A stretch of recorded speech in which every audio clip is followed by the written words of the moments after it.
गुज़श्ता कई सालों से बार बार तबादलों ने हमारी जिंदगी को एक अजीब बेचैनी में डाल रखा था। इस बार भी कुछ ऐसा ही हुआ, मगर हमें अंदाजा नहीं था कि ये तबादला हमारी जिंदगी का रुख हमेशा के लिए बदल देगा।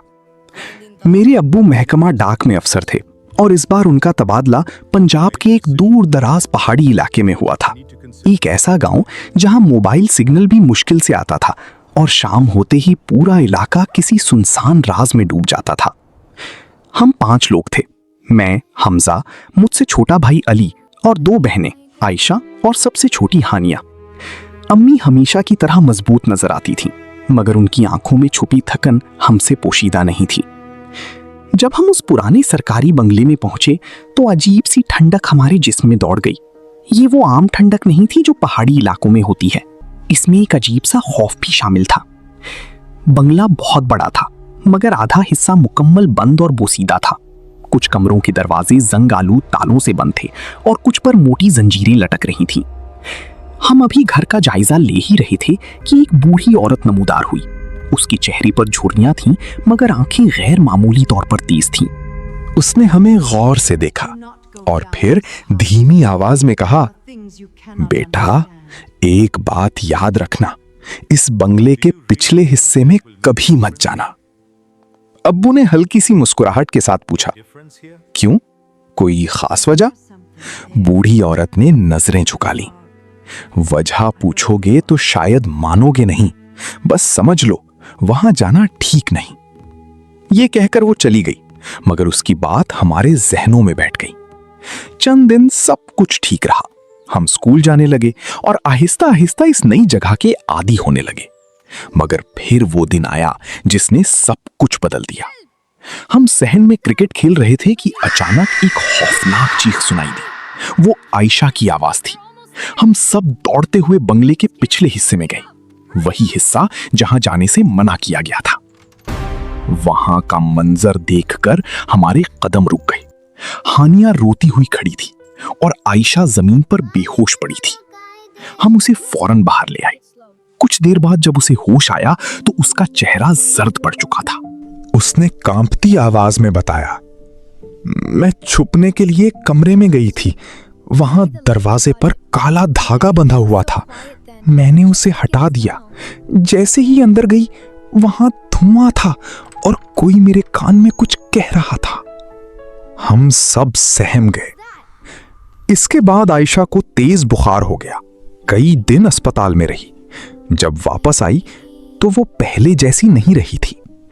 वो खामोश रहने लगी, किसी से बात नहीं करती थी और अक्सर दीवार को घूरती रहती।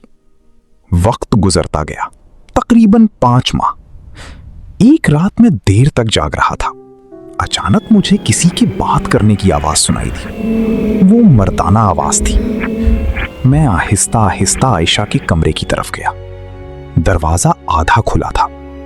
मैंने अंदर झांका और मेरा दिल जैसे रुक गया। आयशा दीवार के सामने बैठी थी और किसी से बात कर रही थी, मगर कमरे में कोई नहीं था और जो आवाज आ रही थी वो उसी के मुंह से निकल रही थी, मगर वो उसकी अपनी आवाज नहीं थी। गहरी, भारी, मर्दाना आवाज, हमें यहां से निकालो, हम कैद हैं। मेरे जिस्म में सनसनी दौड़ गई। मैं फौरन वापस आया और अब्बू अम्मी को जगाया। अगले दिन अब्बू एक आमिल को ले आए।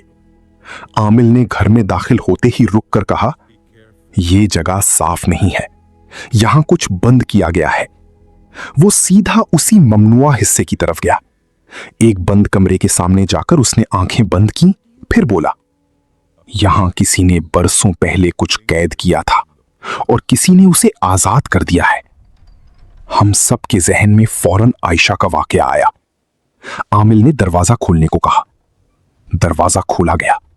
अंदर वही बोसीदा कमरा था, मगर दीवारों पर अजीब निशान बने हुए थे और एक कोने में जली हुई चीजों के आसार थे। आमिल ने फौरन अमल शुरू किया।